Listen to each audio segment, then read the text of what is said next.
Pengertian pernikahan. Secara bahasa artinya nikah berarti mengumpulkan, menggabungkan, atau menjodohkan. Dalam Kamus Besar Bahasa Indonesia, nikah diartikan sebagai perjanjian antara laki-laki dan perempuan untuk bersuami istri dengan resmi atau pernikahan. Sedang menurut syariah, nikah berarti akad yang menghalalkan pergaulan antara laki-laki dan perempuan yang bukan mahramnya yang menimbulkan hak dan kewajiban-kewajiban masing-masing.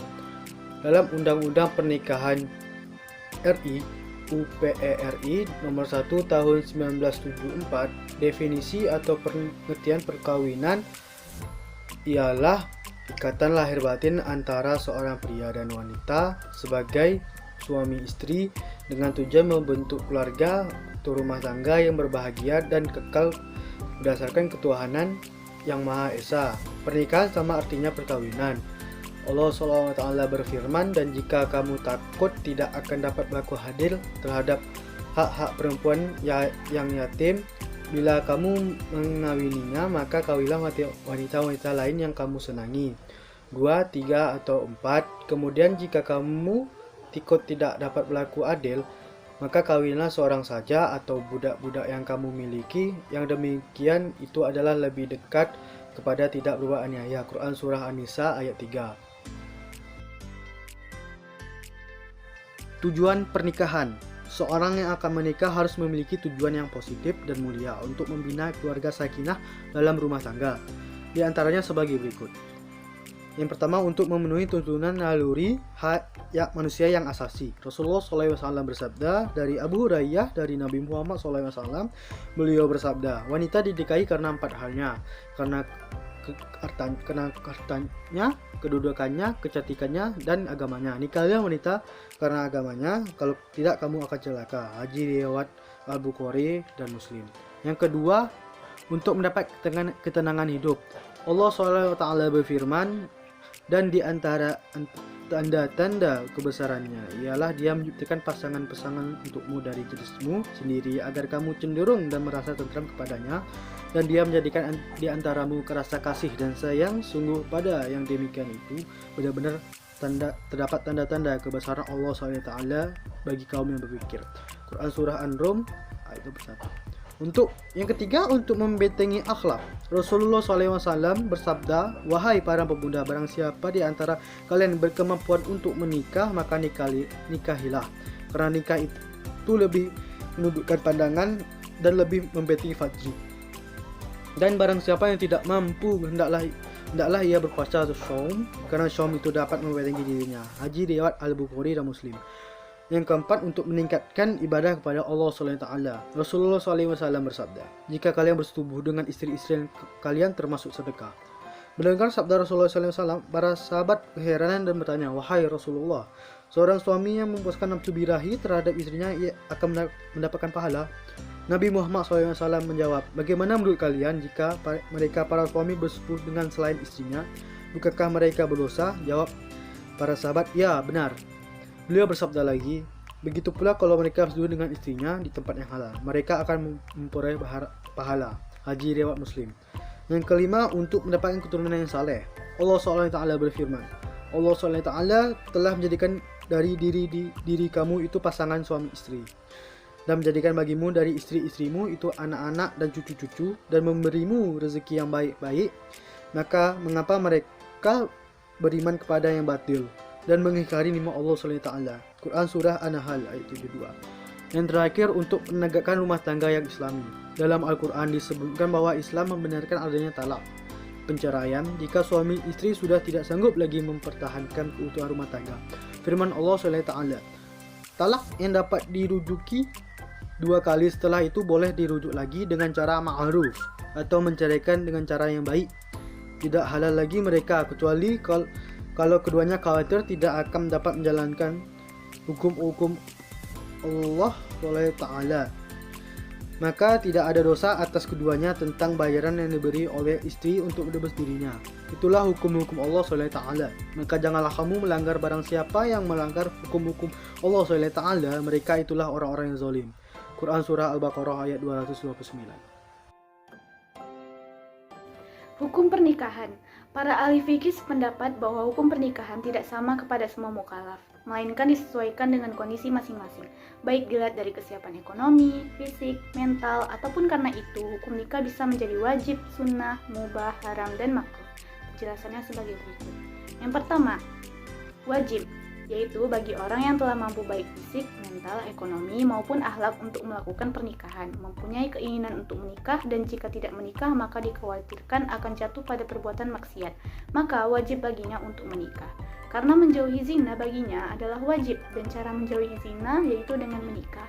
Yang kedua, ada sunnah, yaitu bagi orang yang telah mempunyai keinginan untuk menikah, namun tidak dikhawatirkan dirinya akan jatuh kepada maksiat, sekiranya tidak menikah.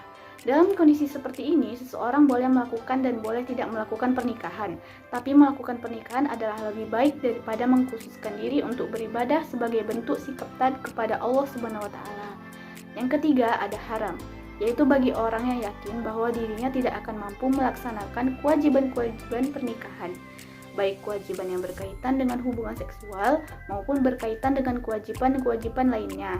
Pernikahan seperti ini mengandung bahaya bagi wanita yang akan dijadikan istri.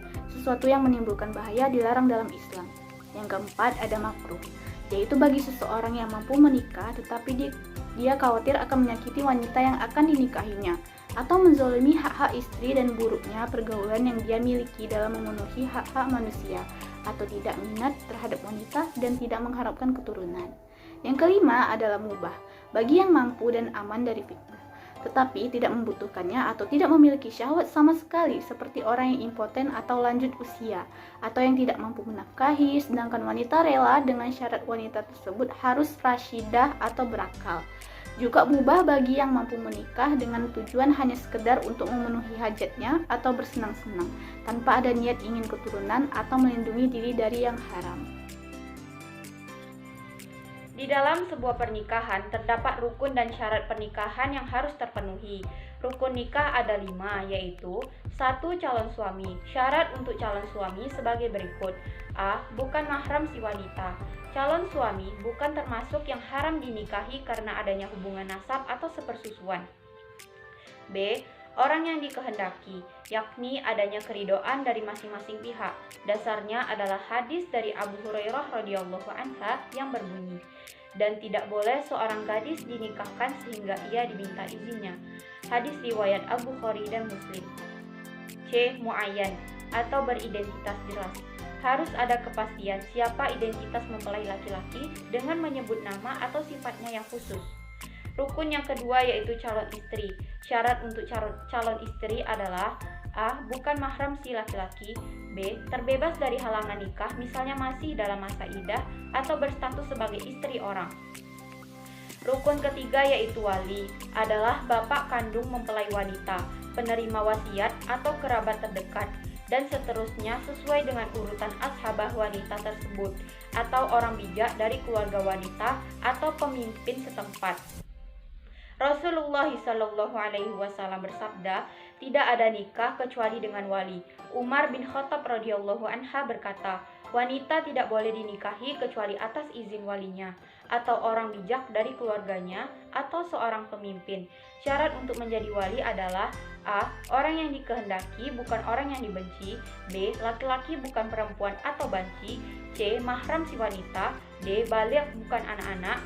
E. Berakal tidak gila. F. Adil tidak fasik. G. Tidak terhalang wali lain. H. Tidak buta. I. Tidak berbeda agama. Dan J. Merdeka bukan budak. Rukun yang keempat adalah adanya 2 orang saksi. Firman Allah Subhanahu wa Ta'ala dalam surah At-Talaq ayat 2 yang artinya, dan persaksikanlah dengan 2 orang saksi yang adil di antara kalian. Syarat saksi adalah sebagai berikut. A. Berjumlah 2 orang, bukan budak, bukan wanita, dan bukan orang fasik.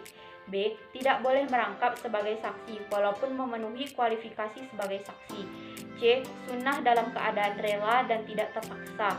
Rukun yang kelima adalah sigot atau ijab kabul, yaitu perkataan dari mempelai laki-laki atau wakilnya ketika akad nikah. Syarat sigot adalah sebagai berikut.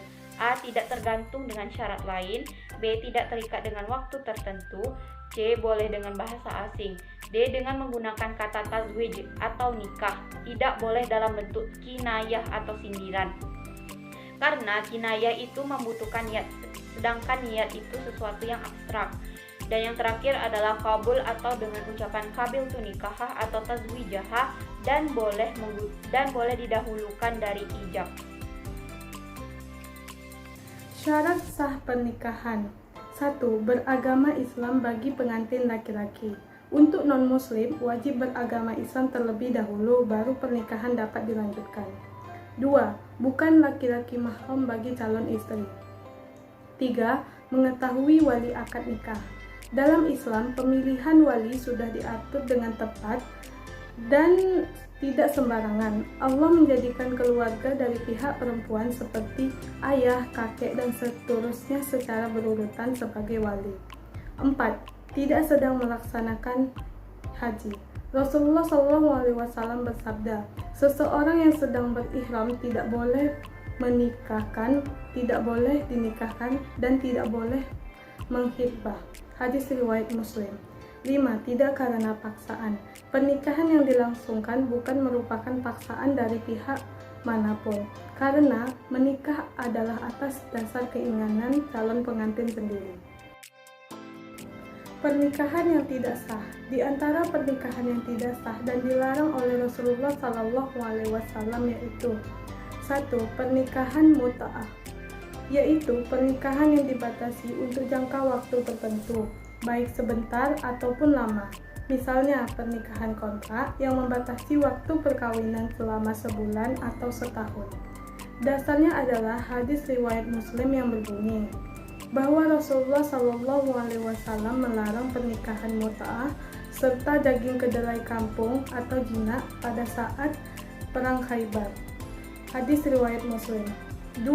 Pernikahan shigor, yaitu pernikahan dengan persyaratan barter tanpa pemberian mahar, yaitu contohnya seorang ayah menikahkan putrinya dengan temannya dengan mahar temannya harus menikahkan dia dengan putrinya.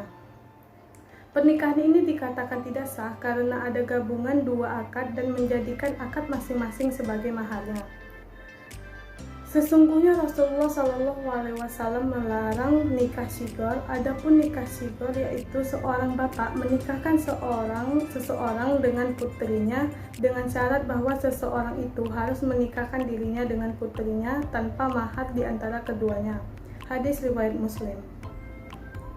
3. Pernikahan muhalil, yaitu seseorang yang menikahi seseorang perempuan yang telah ditalak 3 oleh suaminya yang sebelumnya dengan niat bukan untuk membina rumah tangga. Niatnya hanya untuk menceraikan si perempuan itu setelah ia menggaulinya agar si suami yang pertama bisa menikahinya kembali. Abdullah bin Mas'ud berkata, Rasulullah SAW melaknat muhalil dan muhalal lahu. Hadis riwayat At-Tirmidzi. 4. Pernikahan orang yang ihram, yaitu pernikahan orang yang sedang ihram, baik haji maupun umroh ataupun kedua-duanya, baik dengan akad yang sah maupun dengan akad yang rusak, tidak boleh dinikahkan. Rasulullah SAW bersabda, orang yang sedang melakukan ihram tidak boleh menikah dan menikahkan. Hadis riwayat Muslim. Meskipun begitu, orang yang sedang ihram boleh melakukan rujuk atau menjadi saksi pernikahan. Ini karena rujuk berarti melanjutkan pernikahan, bukan mengawali pernikahan. 5. Pernikahan dalam masa iddah, yaitu pernikahan di mana seorang laki-laki menikah dengan seorang perempuan yang sedang dalam masa iddah, baik karena perceraian atau karena meninggal dunia. Allah Subhanahu wa Ta'ala berfirman yang artinya, dan janganlah kamu berazam atau bertetap hati untuk berakad nikah sebelum habis iddahnya. Quran Surah Al-Baqarah ayat 235. Jika laki-laki yang menikahi perempuan yang sedang masa iddahnya itu menggaulinya, maka ia harus dijatuhi hukuman, kecuali jika ia tidak mengetahui status keharaman menikah dengan perempuan yang beriddah. 6. Pernikahan tanpa wali, yaitu pernikahan yang dilakukan seorang laki-laki dengan seorang perempuan tanpa seizin walinya. Rasulullah SAW bersabda, "Tidak ada nikah kecuali dengan wali." Hadis riwayat Ahmad, Daruqutni, Tabrani, Baihaqi. 7. Pernikahan dengan wanita kafir. Selain wanita-wanita ahli kitab, berdasarkan firman Allah yang artinya, "Dan janganlah kamu menikahi wanita-wanita musyrik sebelum mereka beriman. Sesungguhnya wanita budak yang mukmin lebih baik daripada wanita musyrik walaupun dia menarik hatinya." Quran Surah Al-Baqarah ayat 221. 8. Menikahi mahram, baik mahram untuk selamanya, mahram karena pernikahan, atau karena sepersusuan.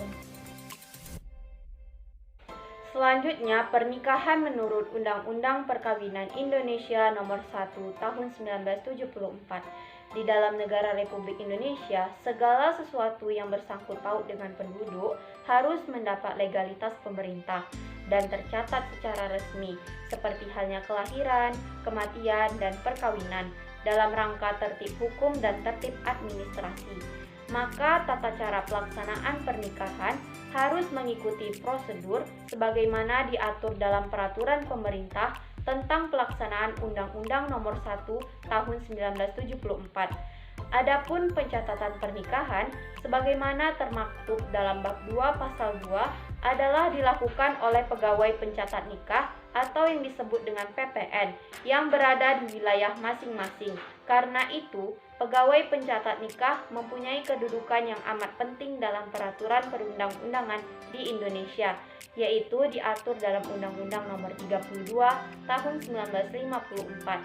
Bahkan, sampai sekarang PPN adalah satu-satunya pejabat yang berwenang untuk mencatat perkawinan yang dilakukan berdasarkan hukum Islam di wilayahnya.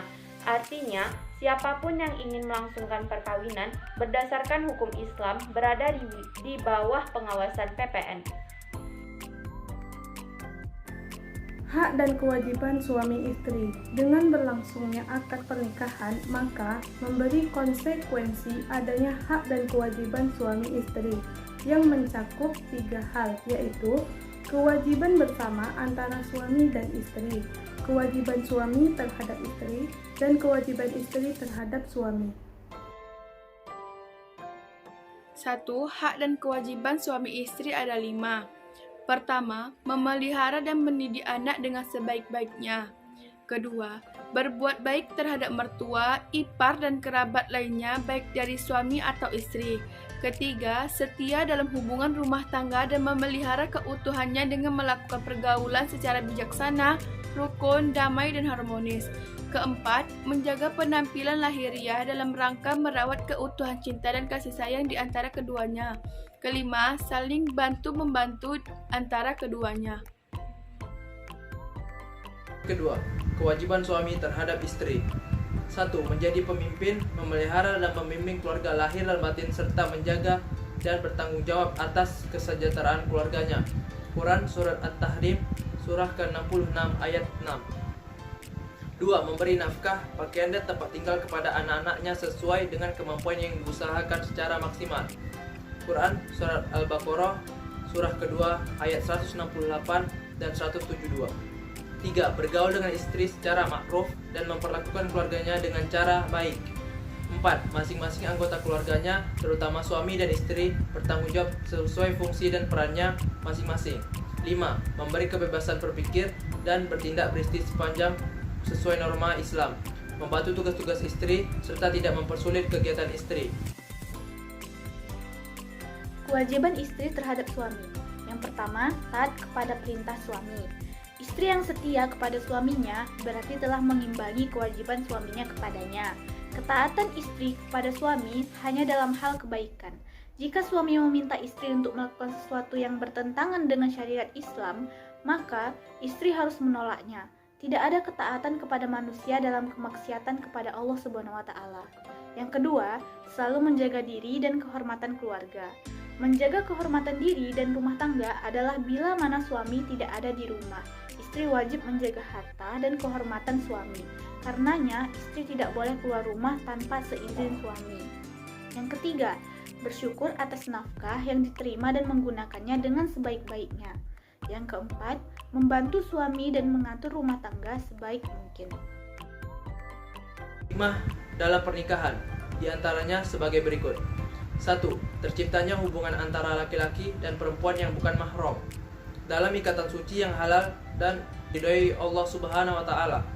2. Mendapatkan keturunan yang sah dari hasil pernikahan. 3. Terpelihara kehormatan suami istri dari perbuatan zina. 4. Terjalinnya kerjasama antara suami dan istri dalam mendidik anak dan menjaga kehidupannya. 5. Terjadinya silaturahmi antar keluarga besar pihak suami dan istri. Mahram atau orang yang tidak boleh dinikahi. Mahram terbagi dua, yaitu mahram mu'abbad dan ghair mu'abbad.